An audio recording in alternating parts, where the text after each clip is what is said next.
নবী সাল্লাল্লাহু আলাইহি সাল্লাম রজব মাসের চাঁদ দেখা গেলেই সঙ্গে সঙ্গে আল্লাহ রাসূল প্রস্তুতি গ্রহণ করতেন। আর তিনি সাহাবাদেরকে বলতেন, এই আমার প্রিয় সাহাবারা, তোমরা রজব মাসের চাঁদ দেখা গেছে, আল্লাহর কাছে বেশি বেশি করে দোয়া করো।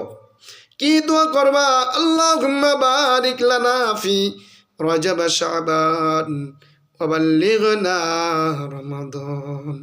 বেশি বেশি করে আল্লাহর কাছে করো, আল্লাহ রজব এবং শাবান মাসের বরকত দান করো, আর রমজান মাস পর্যন্ত আমাদের হায়াতকে বাড়ায় দাও।